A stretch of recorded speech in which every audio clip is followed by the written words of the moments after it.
Hi అండి. ఈరోజు recipe వచ్చేసి పుల్ల పుల్లగా కారం కారంగా ఉండే పచ్చి మామిడికాయ పకోడీ అండి.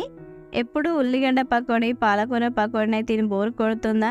అయితే ఇలా సమ్మర్ స్పెషల్ మామిడికాయతో పకోడీ చేసుకోండి. టేస్ట్ అయితే భలే ఉంటుందండి. వీటిని ఈవినింగ్ టైంలో స్నాక్స్గా చేసి పెట్టారంటే పిల్లల నుంచి పెద్దవాళ్ళ వరకు చాలా ఇష్టంగా తింటారు. చేయడం కూడా చాలా సింపుల్ అండి. కేవలం 10 నిమిషాల్లో చేసుకోవచ్చు. ముందుగా ఒక బౌల్ తీసుకొని సన్నగా తరుక్కున్న పచ్చి మామిడికాయ తురుమును 1 కప్పు వరకు తీసుకోండి. 1/2 టీ స్పూన్ జీలకర్ర, 10 టేబుల్ స్పూన్ల వరకు సన్నగా తరిగి పెట్టుకున్న కొత్తిమీర తరుగును వేసుకోండి. ఇందులో కొంచెం కొత్తిమీర ఎక్కువగానే పడుతుంది. 1/2 టీ స్పూన్ వరకు కారాన్ని వేసుకోండి. మీరు ఒకవేళ కారం ఎక్కువ తినేవాళ్ళు ఇంకో టీ స్పూన్ వరకు వేసుకోండి. రుచికి సరిపడా సాల్ట్ వేసుకోవాలి. 1/2 టీ స్పూన్ ధనియాల పొడి. మనం ఏ కప్పుతో మామిడికాయ తురుమును తీసుకున్నామో సేమ్ అదే కప్పుతో 1 కప్పు శనగపిండిని తీసుకోండి. అంతా కలిసేలాగా బాగా కలుపుకోండి. మామిడికాయ తురుముకి ఇవన్నీ పట్టేలాగా ఒక 2 నిమిషాల పాటు కలుపుతూనే ఉండాలి. ఇలా కలుపుకున్న తర్వాత కొద్దిగా వాటర్ను వేసేసుకొని మన పకోడీ పిండిని ఎలా కలుపుకుంటామో అలా కలుపుకోండి.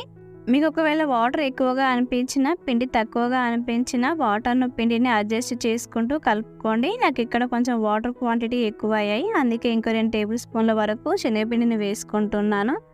ఇలా బాగా కలుపుకున్న తర్వాత చూడండి, మీకు ఇలా వీడియోలో చూపిస్తున్న విధంగా ఉండాలి పిండి. అప్పుడే పర్ఫెక్ట్గా వస్తాయి పకోడీలు. అరగంట సేపు మూత పెట్టి పక్కన పెట్టేసేయండి. ఒకవేళ మీకు అంత టైం లేదు, అప్పటికప్పటికే చేసుకుంటాం అనుకునే వాళ్ళు చిటికెడు వంట సోడాను వేసుకొని కలుపుకోండి. నేను ఇక్కడ ఎలాంటి వంట సోడాలు వేయకుండా హెల్తీగా చేస్తున్నాను.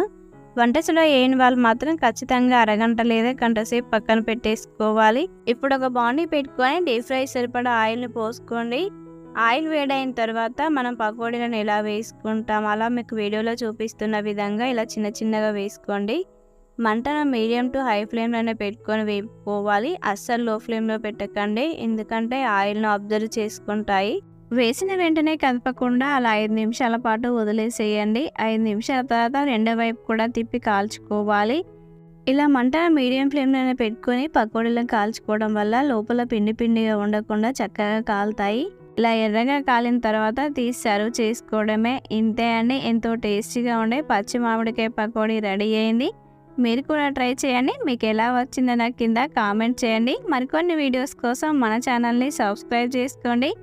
Thank you for watching.